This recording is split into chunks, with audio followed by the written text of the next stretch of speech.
All right, I think we're live. Let me just check the app, make sure that I see myself on here. Not yet. We Not will yet see. live. Are we live, guys? Give me confirmation on this end. I'm not seeing anything over here. So, Trying to go live, oh, there we go. Okay. up and What's going running. on, guys? It's K Dub here with another episode of Crypto Zombie. Tonight we're doing a special live stream with Elio Trades from FUD TV. So, yeah, thank you so much for joining, man. It has been a while since you have been on the channel. We are more than due for this conversation. Okay, cool, man. I am live as well. Thank you so much for having me on the channel. It's a pleasure to be back. Obviously, we get to chat a little bit offline, but it's great to do another live. So, hello to all the zombies, the crypto zombies, and welcome back, Flood Nation. Yes, thank you so much, and I appreciate the birthday wishes yet again, guys. It's not my birthday, but I appreciate it. So, where do we When's begin? your birthday? My birthday was December 14th, so it happened already. It's Yeah. your birthday month. I, Birthday I month. actually didn't do a live stream on my birthday, which I should have, but anyway.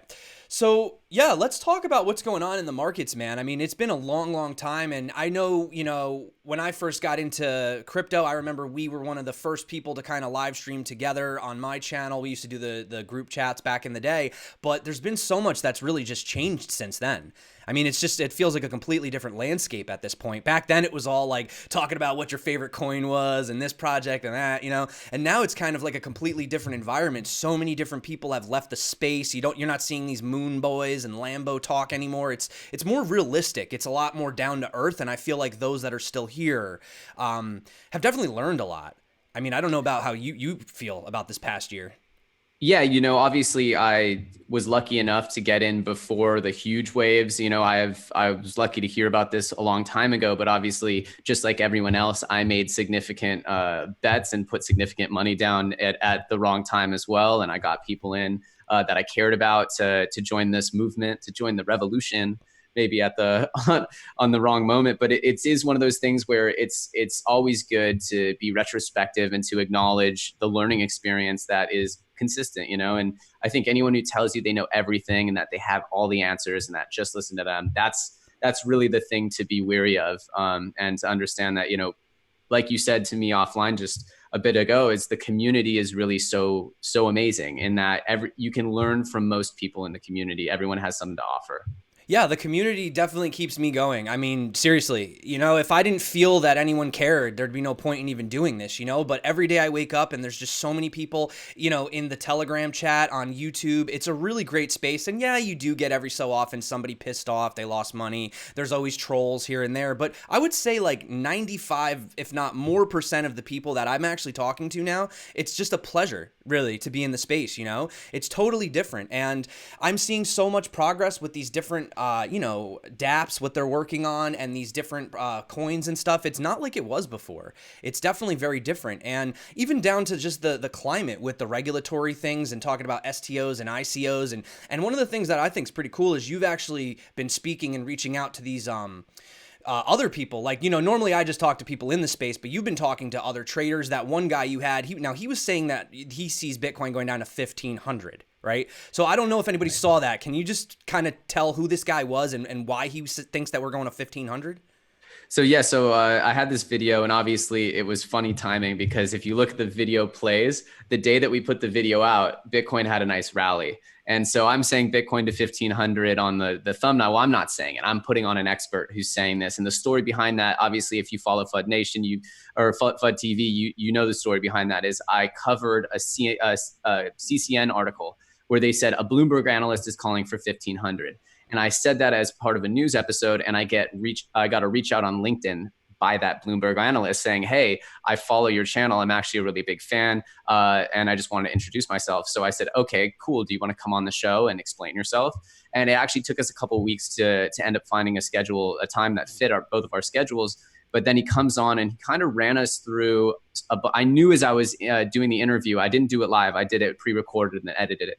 But I knew as I was running through the interview, I was like, whoa, this is actually really cool. Not that I liked what he was saying, right? I did not like what he was saying. Yeah. It's not great news what he was saying, but it was cool because he was using an analytical, quantitative approach that I had not seen done yet. It wasn't the same old price chart. He was using continuous mean. He was using total wallets. He was using, and I'm sort of going off memory here, but he was using a lot of different charts that I had not seen people bring up, and I thought that was interesting. And then of course we started to plummet down towards that $1,500 Dude, mark. somebody in the chat said, did he use the Elliott wave theory? So that's kind of funny, you have to admit. Thanks, guys. It's my wave. You know, what's funny about Elliott Waves is another person I brought on my chat or on my channel who I actually really, really respect. And I think gives amazing, accurate predictions on a day in and day out basis is this guy Crown. And I suggest anyone go check out Crown's Crypto Cave. His not safe for work type of verbiage that he uses on the cave, but at the same time, he is an amazing trader. Like, wait, where can we find him? Because I'm not familiar. He live streams multiple times a day, or at least once a day, for several hours. And I've seen him, because he verifies his trades and shows his live trading. I've seen him clean up multiple six-figure trades, day trades on a regular basis. This guy's making stupid gains. Hey, on you guys on the in the chat, you better go follow this, whoever you're talking about, because that's crazy, man. I mean, it's tough with these TA things. That's why you don't really do TA. I don't really do TA. You know, I mean, we can all draw triangles and look at boxes and stuff. I don't know. It just seems like there's a 50% chance we're going up, we're going down, right? I mean, that's what TA tells you. TA tells you that decisive moments are incoming. It doesn't tell you exactly what the decision at that moment is going to be. There's usually a moments in which either it goes up dramatically or down, but it doesn't necessarily tell you which one of those it's going to be. And that's what I think Crown does a really good job of explaining the different, he calls it risk management, not trading. He goes, you're understanding the risk you're taking on and the reward, your potential reward you're taking on. But yeah, cycling back to why I brought this up, he talks about Elliott Waves, and he pretty much says that Elliott Waves are the ultimate meme, and that they are almost 100% useless, and that anyone telling you they can predict 5 movements from a chart is out of their mind. I leave it up to him. He's been trading regulated markets. He was a market maker on regulated markets at Arca. He laid out his story. He's a very accomplished trader that verifies his activities. So I mean, the way that I see it too is, if everybody's saying one thing, you know, the smartest of smartest traders are most likely they're saying your live is down. Check on your channel and make sure your stream is working. I heard someone in my comment just said that. Sorry to interrupt, guys. I apologize. It's cool. I'll double check real quick. 1 second.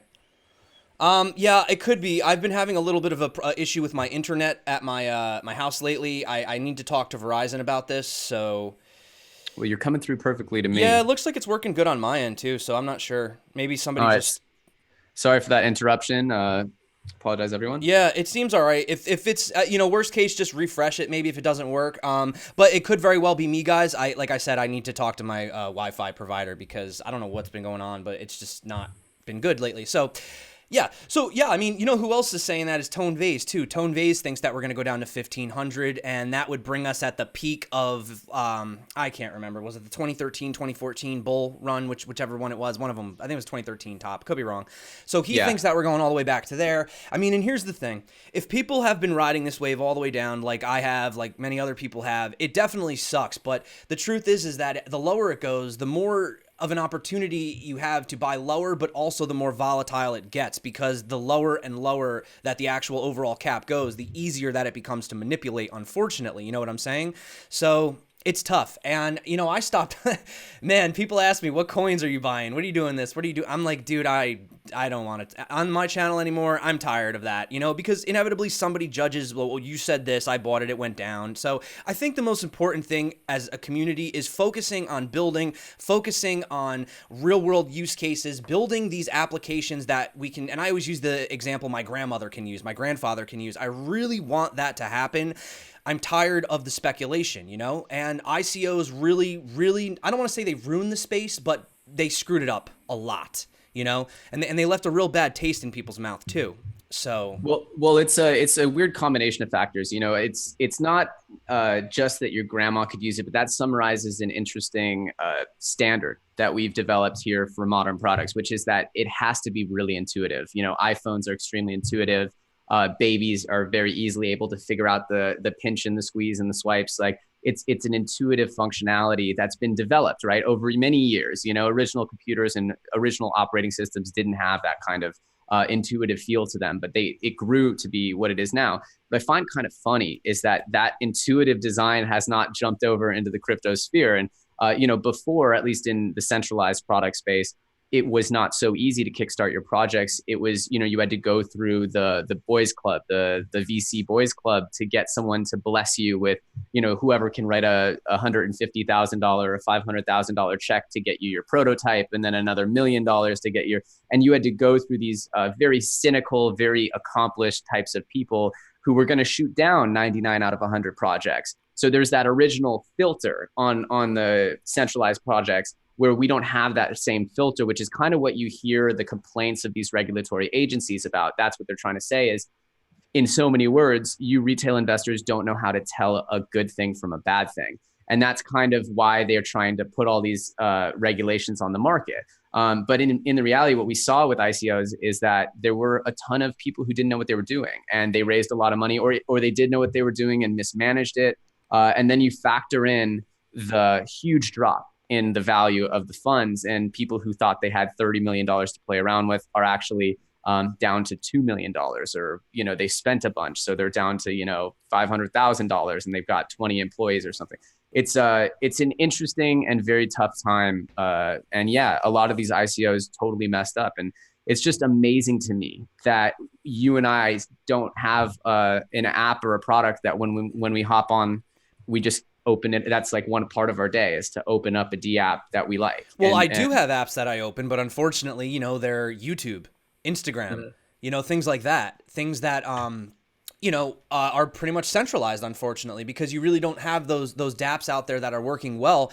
And actually, dude, getting back on that topic that you were talking about raising, I was watching a video with Jeff Bezos from Amazon, and he was talking about how difficult it was for him to actually raise funds back in the day.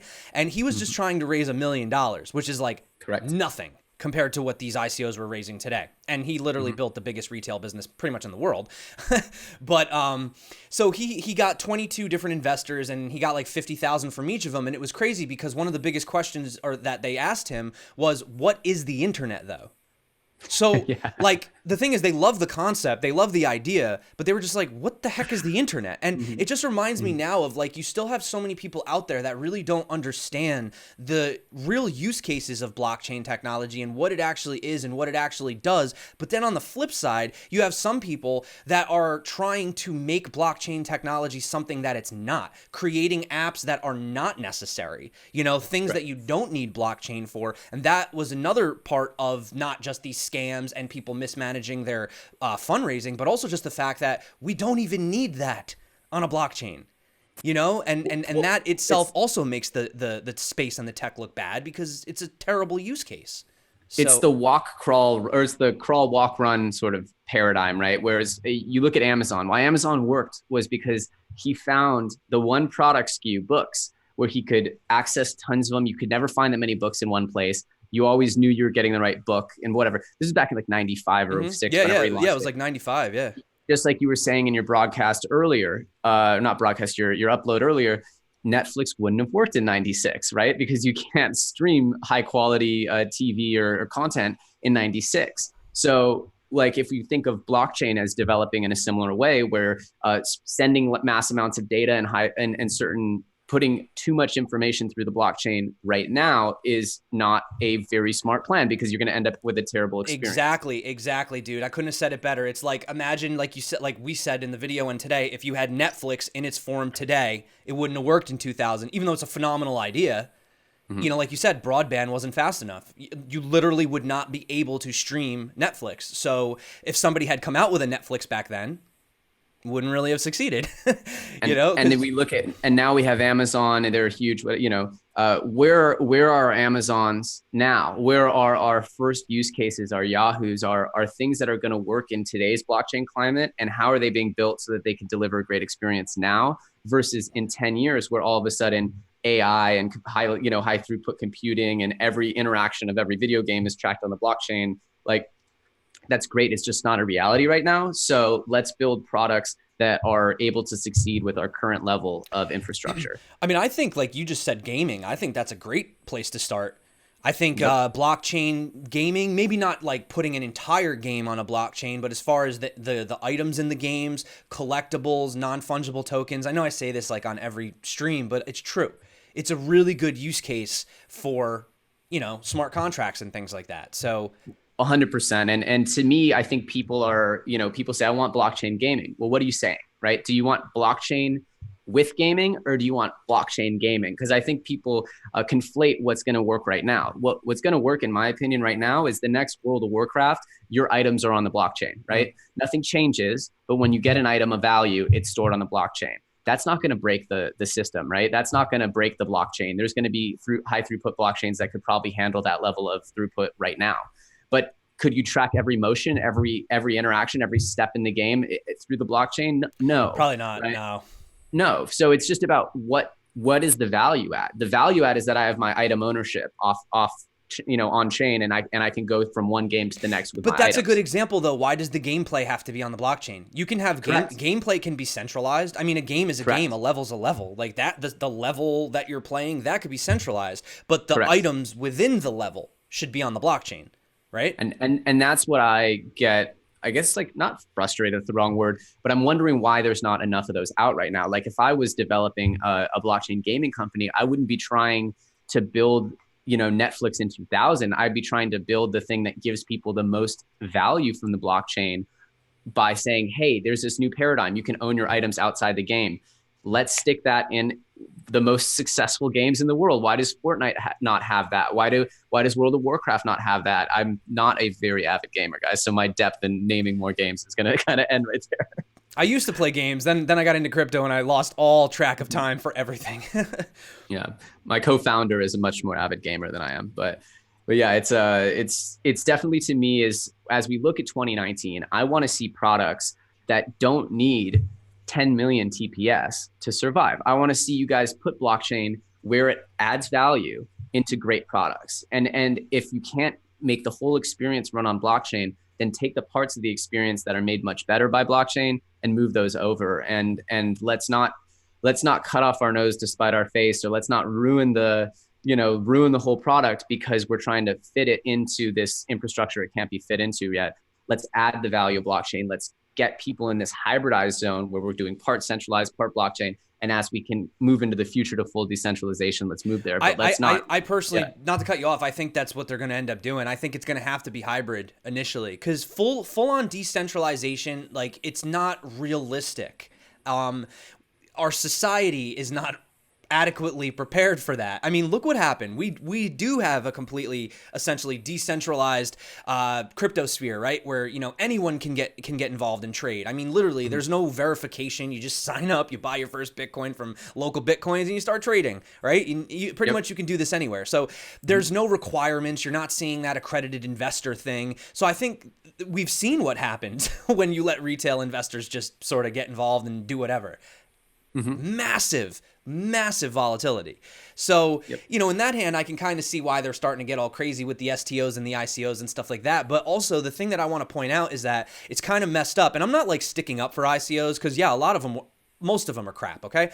But like, not every ICO, or I should say startup, that I've met actually is bad. A lot of them are really trying their best, and especially some that I met over the summer that are actually still working right now. So the thing that I wanted to also mention is that people are like, oh, STOs are going to be the new hot thing. Yeah, I agree. We're going to start tokenizing land and all these other things and start paying dividends. But how can you say that there's still not a case for utility?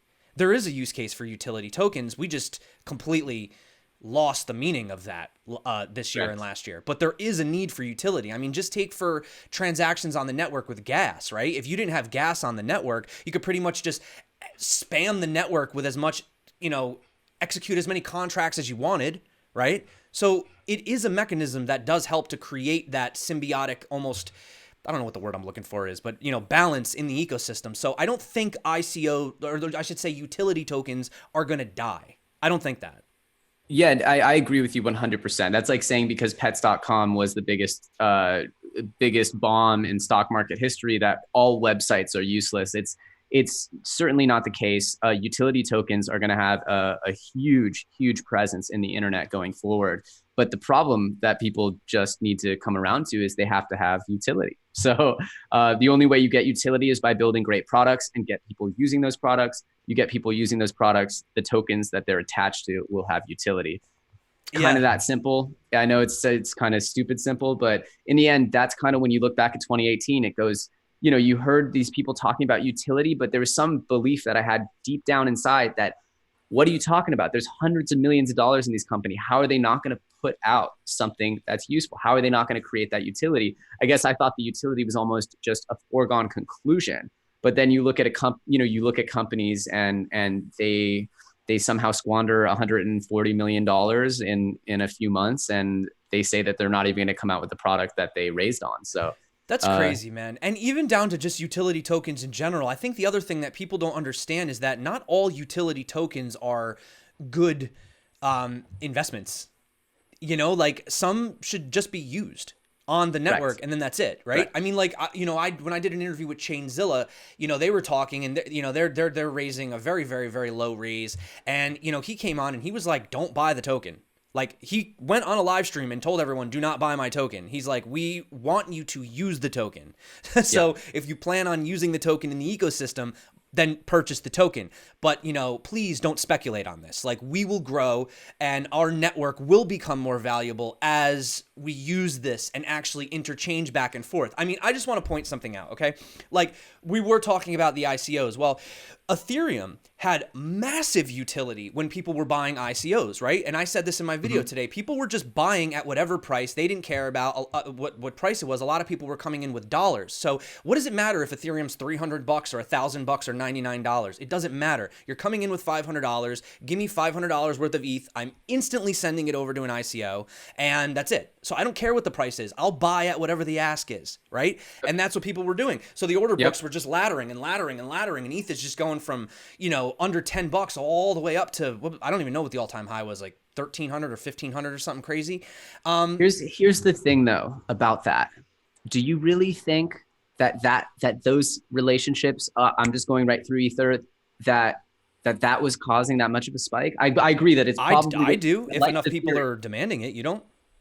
Maybe I sort of I believe that there's just are investors that are so much bigger than any of us can imagine, that and that's something that I hear talked a lot by Crown, who I believe knows a lot more than me about the daily movements in the markets, that there's just the desire to attribute things to these trends is a little more strong than the trend. However, though, if you think about it, maybe the ICO investors, there might be big whales getting in on those too. So yeah, you might be right. I think that there's definitely the theory holds water for sure. It's an interesting This theory. is what I'm trying to say. It has that XRP feel to it. If you only needed something just for an instant conversion, like I just need to buy something and hold it long enough just to transfer it. I mean, we're talking minutes.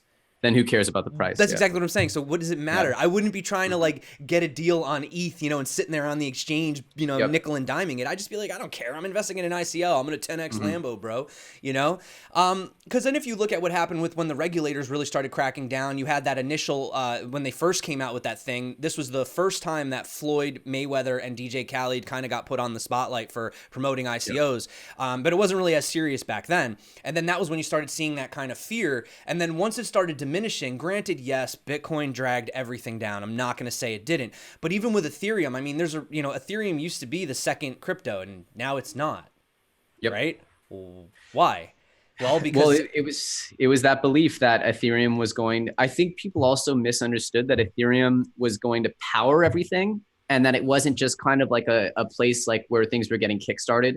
I think that moment where Ethereum, where EOS and Tron and Icon and VeChain and everybody left Ethereum, it was one of those moments where we were like, wait, so what does this mean for Ethereum? And then you start doing the math and realizing that this is in no way good for Ethereum. This is in every way bad for Ethereum when a project raises a ton of Ethereum, then moves off, creates their own chain, and is left with a bunch of ETH reserves. That's the worst possible thing for the price of Ethereum, Yeah, no, that's the thing too.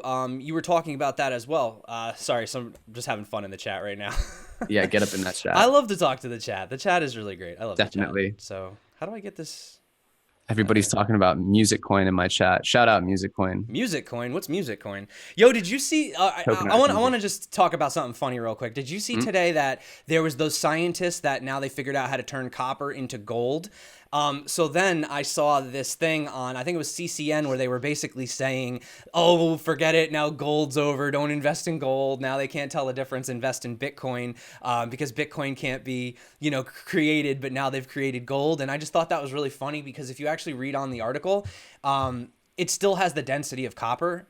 So like it's still not going to be gold, but I just think it's funny how quick people, like, literally a story came out that said scientists have been able to turn copper into gold-like substances, and within a matter of hours, Buy Bitcoin. gold is literally going to zero by Bitcoin. Like that's how Buy fast Bitcoin. these Bitcoin people boom. jump on like anything, and that's honestly why I love, like, honestly what I do, talking about the news, because I've never seen like an industry or whatever you want to call it where every day it's like 100 new things surfacing. I mean, it's like a freaking amusement park. Every day I wake up, it's like, it's There's just. never not news in crypto. That's one of the wonderful things for sure. What do you think As about personally about the stocks? I mean, they had the biggest 1,000% gain or 1,000 point gain in a day, which was the biggest I think it was the Dow had ever seen. Yeah, again, the only the only entities even capable of creating that kind of a gain are bigger than you or I could really ever fathom. So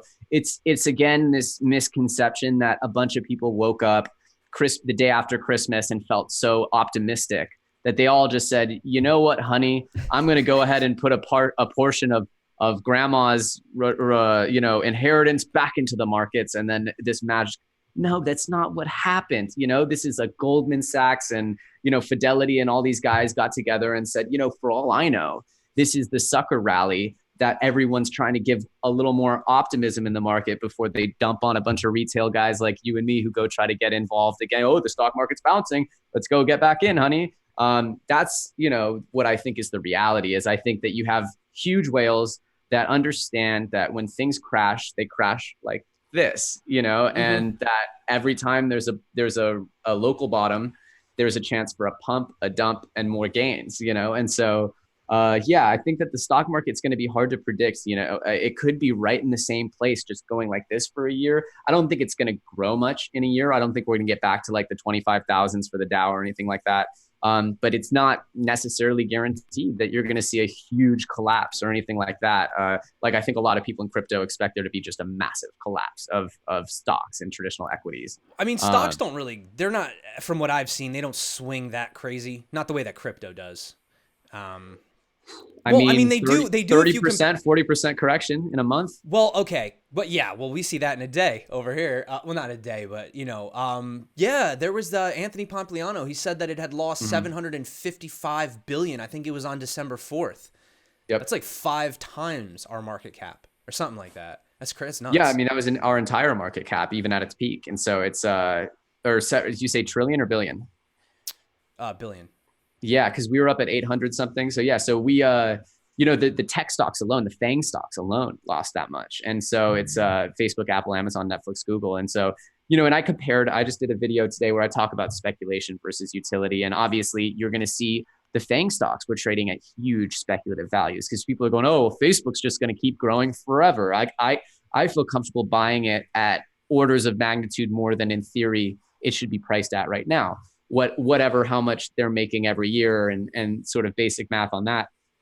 Facebook, Apple, Amazon, those tech stocks, those sort of holy grail tech stocks, or the FANGs as they call them, we're trading at like 3 to 4x, like any kind of really reasonable estimations for what they should be valued at. So that alone is showing where the speculation is coming. But of course, there's so much utility in what they have, their products. People can't access the internet without them. They can't access their smartphones, or I don't need to go through and explain why those companies Yeah. have utility, but there's so much utility that their crashes are relatively smaller, 30-40% versus 90%. Mm-hmm. So No, definitely. I mean, okay, I should have reworded that a little bit, but so we are seeing that there really doesn't seem to be a correlation that I'm aware of. I mean, if you look at the past week in Bitcoin and the stock market, they've actually had like an eerily similar kind of like mirror, like whenever one went up, the other one kind of stretched like this. But like, it could just be weekly data, like we don't really have enough data. You would really have to go through multiple cycles of traditional stocks actually going up and crashing, as well as Bitcoin cycles going up and crashing with all these people in, to truly know if there's a correlation. I think right now a lot of people are just guessing. Yeah, we don't have data, right? We would need more. We would need more like now we're in a bear market. Stocks are potentially going to be in a bear market. It would be interesting to see how they interact. It might not be that conclusive for the next couple of months. I know that we do a lot of reflecting of other experts in the markets when we talk about our content. And so I think the vast majority of people that I respect seem to be indicating that they're strapped in for at least another 6 to 12 months without any significant turnaround in crypto. And I don't know what you've been hearing, but that's sort of what I would love to go 6 months. I mean, the thing is I don't want to go 6 months where it's just like doom and gloom. You know what I mean? Like I don't mind going down lower. I don't want to say I'm happy about it. I'm okay to go down to 1,500 if we do. Fine, great. I'd love to buy some super cheap discounted Bitcoin, even lower than the first Bitcoin that I ever bought. You guys heard it. New coin, Discoin, grab it up. There you go, Discoin. We're pumping it. So yeah, and I think that for me, I'd be okay. Like, honestly, when we were going sideways on that really boring bear market where it was just like bouncing in the 6K region, yeah. I enjoyed it. It was comfortable for me. Bitcoin felt stable. The market felt stable. I could talk to projects and everyone wasn't so focused on price. Unfortunately now, you try not to talk about price, but how do you not talk about price? That's what everyone's talking about. If I put a video out where I'm like, okay, guys, like how to like transfer this coin using MetaMask or something, like no one cares. Like literally people just want to know what the hell is going to happen to my investments, or what should I be investing in, which none of us know that answer, but that's what's happening right now. And the lower we go, the worse it's going to get. You're going to see more bickering, more fighting. I've already seen it in the community. I've seen people going at each other's throats. Guys, it's just a cycle, and yeah, I would be okay with it if we went on for like another 6 months. I don't want to keep falling, but if we take one more hit and then kind of chill out and then have that chance to sort of rebuild, I don't mind. I'm perfectly okay with that. To me, it comes down to the question of why did we crash, right? I saw the Twitter poll. It had something like 7,000 respondents or whatever. And it was a tweet or something. And it said, what are your guys' favorite DApps of 2018? And I'll pose that to you guys in the chat. What are your favorite DApps of 2018? Put it in the chat. What's your favorite DApp? Not that was talked about or was proposed, but that you actually have used in 2018. And the person who was writing this post, who was actually pretty knowledgeable in crypto, said it was FOMO 3D was their favorite DApp of 2018. And I just like looked at that post as a whole and I was like, we deserve to crash. If a Ponzi scheme like lottery ticket DApp is our best use case for this technology of the last year, then we don't deserve a fraction of this market cap. We don't deserve to be up there because that wasn't real. If that's the actual value that people are extracting, is that like, come on, like that's what troubled me when I sort of first woke up to like how desperate we are. And how much when I see a rebound, I don't care if it takes 6 months, 12 months, 18 months. What I want people to come to next is products and services that make their life better and that they're powered by blockchain. Because if they're coming in for those, then they won't care what the token prices are. And we won't start this speculative mania all over again. Because if they come back in just because the token's going up again and we still can't really explain why or why it fell or why it's going, then it will be right back where we were. Extremely optimistic, but again, extremely vulnerable. So it's, to me, is like, what do we want? Do we want to build something sustainable? Do we want a revolution? Or do we just want to keep playing these lotto games? Because there's scratchers down at your liquor store. You could go get some scratchers and play the lotto game any day of the week, right? You could go to a casino and put it on black any day of the week. But are you here because you want to see something truly unique happen in the course of history? Cool. Let's focus on that. Over the next 6 to 12 months, who can build user bases? Thousands, tens of thousands, hundreds of thousands, millions, hopefully, of people using products that are actually not possible to be made in the centralized world because they're relying on distributed ledgers. And then let's build that utility, because that's what will give us the 20, 30% crash. And we'll go, oh, it's a crash. just like we're seeing in the FANG stocks. But if we get back to where we were, then we might see a 95% crash next time. What's to say? Because what did we do? All we did was we went around the lotto game again. Well, I mean, do you think this is going to happen again this in the same fashion? I don't think it's going to. I mean, come on, look at these people in the chat. Look at everybody out there watching the video. Like, you guys aren't stupid. Like, you know what I mean? Like, the first time around, okay, it was a new space. We got excited. But I know for a fact that especially like just my community alone, the people that stop by my channel, I know that every day we're learning and every day we're bettering ourselves. And I think that we're going to definitely be a lot smarter the second time around. I don't think we're going to be throwing our money at, anything. I think it's going to be. It's hard, man. I mean, it's emotion. Like we are all emotional creatures, and that's why when you look at market cycles, they don't have to do with the asset so much as us. We are very susceptible to getting excited and getting fearful, and FOMO and FUD are the real. I remember you said it's fear of missing out and fear of uncertainty. Yeah, and doubt. It's all fear. It's fear, uncertainty, and doubt. FOMO, fear of missing out. It's fear. This whole market is fear driven, man. It really is. Correct. Correct. And so, the only thing that we can do to combat that, they say that the opposite of fear is love or something, but we need to fall in love with good stuff that's based on blockchain. We can't just be fearing not getting our lotto ticket. We can't just be fearing losing our lotto ticket. What we need to do is actually develop a positive relationship with these daily products that we use. And those are the actions that I think are going to hopefully lead to the next bull run. If we get a bull run before people are using crypto products, then why did we get the bull run in the first place? Are we not just as vulnerable as we were last time? And are all these people who are now up 10,000% on their XRP, are they going to think, oh, I'm just lucky? No, they're going to think I'm smart for getting in early, and that, just like last time, I earned this. And it's not to say you didn't. You did. You're here, right? You're part of this, what we're doing right now. But if we don't build sustainable reasons as to why the value exists in the first place, then we're just as vulnerable to the market collapsing again. And I don't want us to collapse again. That's what I'm saying. Is I'm happy for us to go up again. I don't want us to have the same deflation, the same crash thing happen to us. And to me, the only thing that protects us against that is by building great products. Well, yeah. I mean, even down to the simplicity of something just like Bitcoin. I mean, people have their critiques about it and they have their criticisms, but it didn't really change.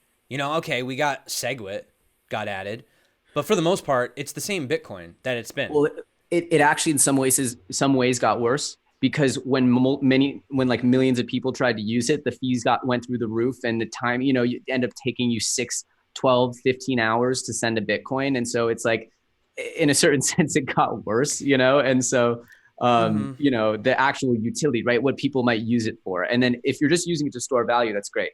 But as far as people who were using Bitcoin to buy stuff, like the Silk Roaders and stuff, there were people who, the Roger Veers of the world, who wanted to transact on Bitcoin all day. And for them in that period, Bitcoin got worse. Not to say that Bitcoin is worse, but I agree with you. Besides it not changing for the better, it definitely, I mean, personally, I think we just have to get over the original vision, essentially, of, peer-to-peer digital cash. I mean, I think that it was a great idea.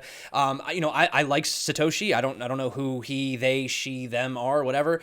But the one thing I will say is, Bitcoin came out a decade ago, right? And I'm not making fun of it or calling it dinosaur technology. I'm just saying that it has some very smart mechanisms that are built into it, such as, the readjustment, but it doesn't readjust in real time, whereas Bitcoin Cash does, right? But there's so many things that you question, like why? He had to have known back then that 10-minute blocks would become too slow. Like, how could you possibly not know that if you had a grand vision for worldwide use case, right? And I was having a conversation with Mark Moss the other day, and he was basically comparing it to gold, which a lot of people do. Now, even down to cash. Now, if I had cash on me right now in my pocket and we were face to face, I could hand it to you, right? I mean, obviously that's cash. But if that cash was in my bank account and I wanted to give it to you, well, I'd either have to drive to my bank account, physically get the cash, then hand it to you, or what do? Well, I could PayPal it to you, right? right? Well, that's a second layer solution. They're basically just verifying, or Venmo, saying you have it in your account. So when you're seeing things like the Lightning Network and stuff like that, I don't really see a problem with having Bitcoin as that store of value. You know, you have people that have gold cards, right? So you have these other solutions. You know, your credit card, or excuse me, your debit card is designed so that you can go to the store, you know, stick in a chip and, you know, 3 seconds later pay for something without having to constantly revisit your bank and take that money out. You know, and think about it. We evolved, right? First we had checks. Well, checks took a day to clear. Then we started doing, you know, certain batch outs, right? And they used to take 1 to 3 days. Well, now we have it where PayPal is doing instant transactions, you know, for 1% using your debit card. So I see the same thing for Bitcoin. I still see Bitcoin as digital gold. I just think that as people adopt it, it probably will become and is sort of a pretty poor cash. It kind of is, okay? Like, I'm sorry, it's not that great at cash, but it's a store of value, and second layer applications, you know, comparing Bitcoin to Visa.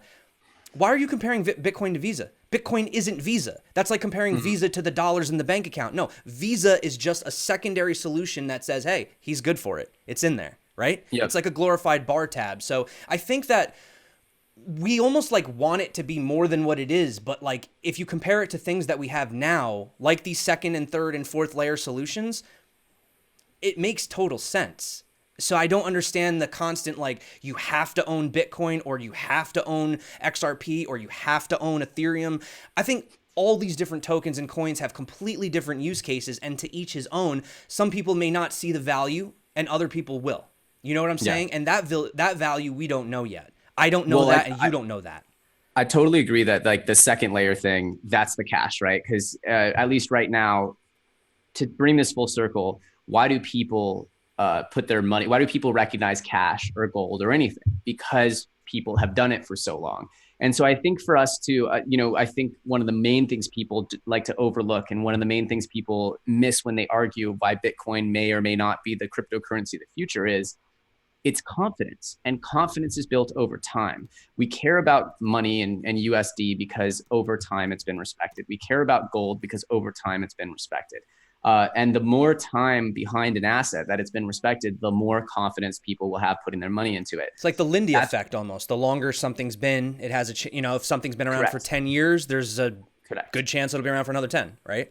So Bitcoin will never have competition to that extent, because it will always be the oldest chain until something hopefully never happens, but until something maybe catastrophic happens to it, it's the most trusted crypto asset, whether or not it's the fastest, the most secure, the most private, whatever the actual subcategory you're comparing it on, it will never be as long of a trusted asset as Bitcoin. And the market caps reflect that. And so to me, adding that second layer, that cash-like solution, the second layer thing that's it. I mean, I think everybody in the industry kind of recognizes that you're not going to be able to recreate the confidence that Bitcoin has in any other altcoin. And whether or not they have this attribute or that attribute, or this company behind it or that partnership, Bitcoin has the confidence of an asset. Look at what we've done just with the internet, with underlying TCP/IP, right?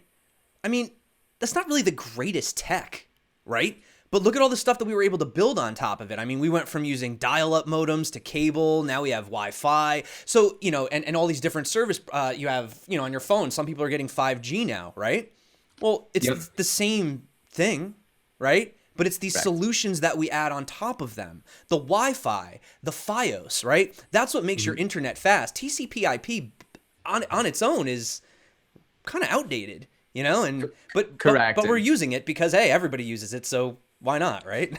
But circling back again, you know, we talk about a second layer for Bitcoin, but again, we don't have one yet, not one that we actually all use. And certainly not one that's now optimized for users to easily access it, because that's going to be another challenge. Right now, the way Lightning's network is set up, there's a lot of There's a lot of steps, and I just don't see in its current form my grandma, love you grandma, using it. And so it's just a matter of, at what point do we actually get a network that functions with the confidence of money and the speed that we've come to expect from credit cards and stuff? So, you know, obviously for me, I think everyone should have healthy skepticism, right? That's not it doesn't make you a bear to be skeptical. You should be skeptical of everything. If someone comes up on the street and tells you something that's brand new news, you should be skeptical of that until you get confirmation. But in the end, I think until we get these kind of use cases where everyone's using them, we can't.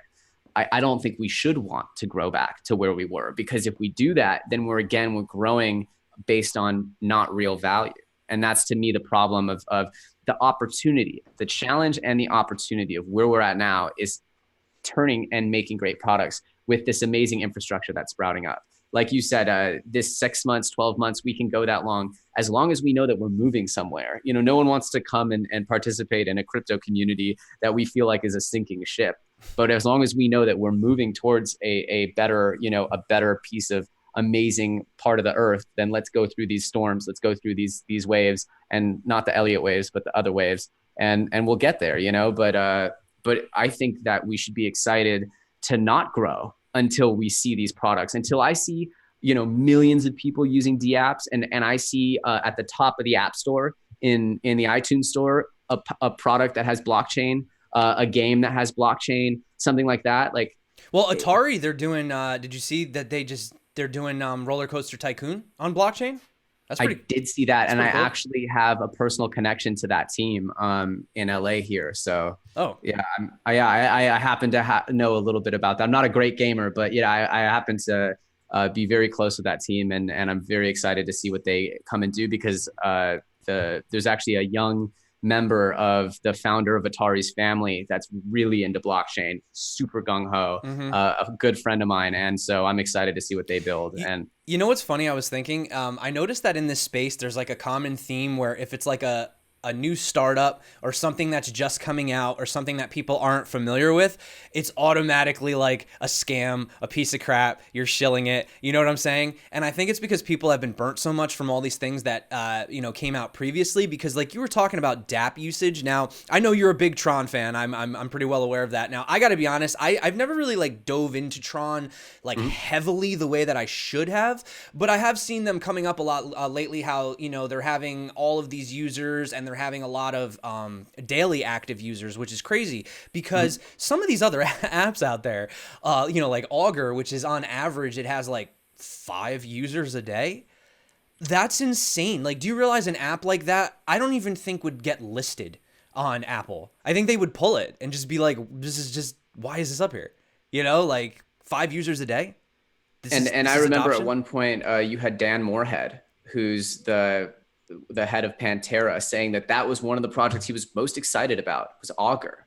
And it came out and it was just like, who is going to use this? All I was wondering is who is going to use it? And now we have our answer. No one. How much did Augur raise? Do you know? I don't know off the top of my head, but I'm sure it was like tens of millions. Yeah. Right. For a prediction market, which, it's just, that's why people got upset last year. That's why people hate ICOs. And that's why, not why, but it definitely contributed to the space having a rough year for sure. Totally. And I think that as long as everyone looks at these different events as learning experiences, we can create a healthier market, a healthier industry, a healthier future. And this is not, there's an ICOs are dead. People like to call things dead, or, the future. This is the future. This is dead, and it's dead until it's not. Then it's dead until it's not. And neither one is ever true. Right. And so it's somewhere in between. Right now, the ICO mania had to cool off, because giving these companies that had not proven out their product market fit or anything like that, $10 million, $30 million is ill-advised, right? Because they're not going to be able to handle it well. They might not even know how to take on that much money. And so then, starting a company off with a few $100,000, like $2 million, right? All of a sudden they can hire some staff, operate for a few years, get their product out, and it's limited the amount of negative impact they can have on the economy. When you have something with $150 million that's sourced from, equity around the world, all of a sudden now you have these bubbly feelings, these houses of cards. And that's just, Facebook didn't have $100 million or $1 billion for probably the better part of a decade, as far as liquidity, and so it's just a question of, do you need money? Hello, Vag. Sorry, I had to say someone really wants me to say hi in the chat. Oh yeah, hello. No problem. Yeah. But yeah, it's a matter of what is the right steps. And what's really exciting, what I was talking to K-Dub just for a second before we hopped on here, it's so exciting, is people are going to turn their back on ICOs. People are going to turn their back on new DApps and token sales. And this is exactly when the innovation is going to happen. This is exactly when the next hit product is going to come out, and they're going to build a user base. They're going to do it in a scrappy way. They're going to get users on. They're going to build the community out. And by the time there's another bull run, this product will be in phase 7, you know, and that's what's so exciting, is that right now we should be looking for those. And obviously, if you are a FUD TV follower, I've been tracking what I've been up to. You know, I have my own plans for how that's going to happen. But at the same time, this is the magical time where people are not paying attention, and there's going to be a realistic expectation for success. And in that realist bubble, we can now accomplish things. In this euphoric mania, you know, who's going to live up to, oh, this company's going to wipe out Apple, and this company's going to wipe out Google, and this company's going to wipe. It's like, no one's wiping out Apple. No one's wiping out Google. It's not going to happen, you know? So it's just a matter of let's have realistic understandings of how we're going to develop, and let's give these companies the right amount of capital at the right times. And yeah, just like you said, it's not dead. It's in hibernation, but the real entrepreneurs are going to dig their teeth in and create good stuff. So. I'm going to be honest, man. I think you may have ended it on the best note possible. I don't know how long you want to go on with this, but that was a really great, that was a great conclusion, in my opinion. It really sums everything up. You know, I mean, we've been going for almost an hour. So, Yep. I don't know if there's anything else that, you know, you wanted to sort of talk about. I mean, I know the thing is we could go on and make predictions all day, you know? Yep. The truth is, I don't know, and you don't know. And anybody watching this video probably doesn't know. So let's just try our best to, you know, pay attention to the projects that are actually out there working, you know, really try to still just embrace the positives, even though, you know, a lot of money got lost. Although according to Wall Street Journal, apparently you can sell for a loss and then buy back an hour later and you're good. But that's not from me, not financial advice. Read the article. Yeah, sounds like a tax expert. That. Yeah, I don't know. Don't ask me. But apparently you can do that. Worst case scenario, if you didn't make gains, you know, you could do that. So, yeah. So everyone in the chat, thank you so much for hanging out. I was actually going to give away a T-shirt, but now I don't know. I don't know if I should do it. It feels kind of like. Do it. Yeah. Do it. All right. And everybody in my chat, smash up those likes. Let's get these likes up. We got 176 of you. Crypto J gave me oh, sorry. I was gonna say Crypto J from my chat. He sent me a freaking box of T-shirts that he made, of Crypto Zombie shirts. You're not gonna be able to see it because of the green screen, but look how nice this came out, man.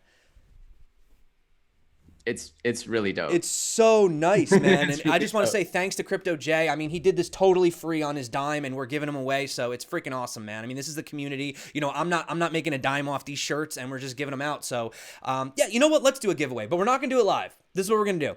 Once the video is done processing, anybody that actually stayed this long, go back and actually comment in the video itself for the T-shirt, okay? And in the actual video, you know, in the real comments, because I can't do a random comment picker of the live. And tell me what size, and I'll send you a T-shirt tomorrow, okay? So to anyone, if Elio's guys want to come over, you guys, you know, just drop a comment, and anyone can win. So there you go. You're welcome. Everyone, feel free, go hop in Crypto Zombies giveaway. Go smash up his likes. Crypto Zombie Nation, do me a favor, come smash up my likes. It's all love. Yes, you guys rock. Seriously, thank you so much, Elio. Elio, pleasure, man. Pleasure. And, oh, dude, you know what? Next time we got to talk about what you're doing too, because you're doing so much in the background. My bad, dude. With the app that you're building, I saw. So next time, let's get up and talk about that a little bit more. Maybe look into that. And, or if you want to just share right now, super quick. I don't know, like not shilling, no, just. I would love to come back on and talk about it. Obviously, I talked with you a little bit about it. I'm really excited about it. You guys, I'm working on a really cool D app, and I believe truly that this next year is going to be a year where we'll see great products come out, and that, you know, it's easy to go with the waves and to ride the mania up, and then to leave everything and desert it as it's going down. But we all know that the real moves are made against those motions. And when people, you know, sell when everyone's buying and they buy when everyone's selling, that's how markets do well. And the same with building innovation. And so I'm really excited. I don't have to, it seems like we're on an ending note here, but I'll definitely be putting out a ton more information. Yeah, let's do it, man. I'm very interested. Also, real quick, somebody did a super chat. They want to know if they can if one of us can make a video on how to pay taxes in crypto. To be honest, I was thinking about putting one out because I actually have to deal with this year, because I've been in it now for a year. So yeah, I mean, I'll definitely make a video on taxes. I mean, this applies to me as well. So thank you, everybody. Appreciate it. So thanks so much, guys. FUD Nation, I love you. Crypto Zombie Nation, I love you too, guys. all right, guys. So you guys know the drill. Thank you so much, everyone that's been liking, subscribing, commenting. Check out Elio if you haven't checked out FUD TV. Link in the description. Freaking love you guys. Until next time, stay crypto and peace out.